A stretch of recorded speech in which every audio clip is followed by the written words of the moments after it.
తెలంగాణలో ప్రస్తుతానికి ఒక విమానాశ్రయమే ఉందని చెప్తా ఉన్నారు. కానీ ఏపీలో ప్రస్తుతానికి 4, 5 విమానాశ్రయాలు నడుస్తూ ఉన్నాయి. గన్నవరము, కడప ఇంకా కొన్ని ఏరియాల్లో నడుస్తూ ఉన్నాయి. కానీ ఆ 4 కాకుండా ఇంకొక 5, 6 విమానాశ్రయాలు అయితే రాబోతూ ఉన్నాయని చెప్తా ఉన్నారు.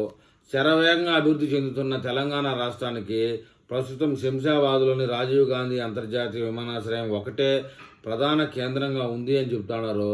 రాష్ట్ర విభజన తర్వాత తెలంగాణలో కొత్త విమానాశ్రయాల గురించి అనేక సార్లు చర్చలు జరగగా అవి ఇప్పటికీ ఆచరణలోకి రాలేదని చెప్తున్నారు. మాజీ సీఎం కేసీఆర్ హయాంలో వరంగల్, నిజామాబాద్, భద్రాద్రి, కొత్తగూడెం జిల్లాలో కొత్త విమానాశ్రయాలను ఏర్పాటు చేయాలని ప్రతిపాదనలు అయితే వెలువడ్డాయి. అయితే భూసేకరణ అనుమతులు సమతుల్యం కారణంగా అవి ముందుకు రాలేదు. ప్రస్తుతం సీఎం రేవంత్ రెడ్డి కనీసం వరంగల్ విమానాశ్రయమైనా నిర్మించేందుకు ఏడాదిన్నరగా కృషి చేస్తూ ఉన్నారు. ఈ మేరకు కేంద్ర ప్రభుత్వం పలుసార్లు చర్చలు జరిపారు. కానీ ఇప్పటి వరకు భూసేకరణ ప్రక్రియ కూడా పూర్తి కాలేదు. ప్రజల అంచనాలకు తగ్గట్టుగా ఇటువంటి స్పష్టత కనిపించకపోవడంతో విమానాశ్రయం నిర్మాణం కేవలం ప్రతిపాదన దశలోనే నిలిచిపోయింది. తెలంగాణలో ఒక శంషాబాద్ విమానాశ్రయం పైన ఆధారపడి రావడం ప్రయాణికులకు ఒత్తిడి పెరుగుతుందని చెప్తున్నారు. మరోవైపు రాష్ట్ర విభజనతో దెబ్బతిన్న ఆంధ్రప్రదేశ్ విమాన రంగంలో వేగంగా ముందుకు సాగుతోంది. ఇప్పటికే విశాఖపట్నం, విజయవాడ, తిరుపతి, రాజమండ్రి, కడప 5 విమానాశ్రయాలు అక్కడ పనిచేస్తూ ఉన్నాయి. ఇప్పుడు కొత్తగా మరొక 5 విమానాశ్రయాలు నిర్మించేందుకు రాష్ట్ర ప్రభుత్వం ప్రణాళికలు సిద్ధం చేసింది. అమరావతిలో అంతర్జాతీయ విమానాశ్రయం, ఉత్తరాంధ్రలో భోగాపురం విమానాశ్రయం, రాయలసీమలో కొత్త ప్రతిపాదనలు ఇవన్నీ ఏపీ భవిష్యత్తులో ప్రగతిని సూచిస్తూ ఉన్నాయి. ఆంధ్రప్రదేశ్లో ప్రస్తుతం ప్రధాన ఆకర్షణ భోగాపురం అంతర్జాతీయ విమానాశ్రయం నిలుస్తూ ఉంది. ఇది విశాఖ, విజయనగరం, శ్రీకాకుళం 3 జిల్లాలకు మధ్యలో నిర్మించబడుతూ ఉంది.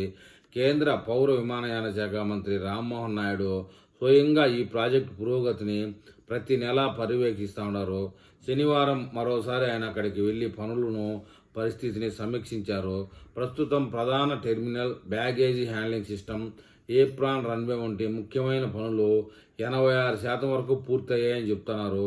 వచ్చే ఏడాది జూన్లో ప్రధాని నరేంద్ర మోడీ చేతుల మీదుగా ఈ విమానాశ్రయం ప్రారంభం కాబోతోందని మంత్రి ప్రకటించారు. ఇది ప్రారంభమైతే ఉత్తరాంధ్రలో ఆర్థికాభివృద్ధి, పర్యాటకం, వ్యాపార అవకాశాలు విపరీతంగా పెరుగుతాయని నిపుణులు అయితే అభిప్రాయపడుతున్నారు. కేంద్ర మంత్రి రామ్మోహన్ నాయుడు, రాష్ట్ర మంత్రి అచ్చెన్నాయుడు ఇద్దరి సొంత జిల్లా శ్రీకాకుళం కావడం వల్ల తమ జిల్లాలో అభివృద్ధి పనుల పట్ల వారు ప్రత్యేక శ్రద్ధ చూపుతూ ఉన్నారు. శ్రీకాకుళం మూలపేట వద్ద, పోర్టు వద్ద భోగాపురం విమానాశ్రయం నిర్మాణం కోసం ఇద్దరు గట్టిగా కసరత్తు చేస్తూ ఉన్నారు. ఈ ప్రాజెక్టులు పూర్తవడం వల్ల ఉత్తరాంధ్ర మొత్తం కొత్త దిశలో వృద్ధి దిశగా అభివృద్ధి అవకాశాలు దక్కబోతున్నాయని చెప్తున్నారు. తెలంగాణలో ఇంకా ఒక కొత్త విమానాశ్రయం కూడా ఆమోదం పొందకపోవడం గమనార్హం. రాష్ట్రం వేగంగా అభివృద్ధి చెందుతున్నప్పటికీ శంషాబాద్ విమానాశ్రయం ఒకటే అని అవసరాలను తీర్చే ప్రయత్నం చేస్తూ ఉంది. దీన్ని రాబోయే సంవత్సరాల్లో పెరుగుతున్న ప్రయాణికుల అవసరాలు తీర్చడానికి కష్టమవుతుందనే ఆందోళనలు వ్యక్తం అవుతూ ఉన్నాయి. మొత్తం మీద ఆంధ్రప్రదేశ్ విమానయాన రంగంలో దూసుకుపోతూ 6 డజన్ కొత్త విమానాశ్రయాల నిర్మాణం వైపు అడుగులు వేస్తుంటే తెలంగాణ మాత్రం ఇప్పటికీ కొత్త ప్రాజెక్టులు ప్రారంభించలేకపోతా ఉంది.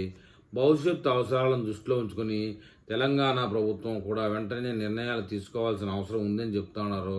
లేకపోతే ప్రయాణికులు డిమాండ్ పెరుగుతున్న కొద్దీ శంషాబాద్ విమానాశ్రయం మాత్రమే సరిపోకపోవచ్చని నిపుణులు అయితే హెచ్చరిక చేస్తూ ఉన్నారు.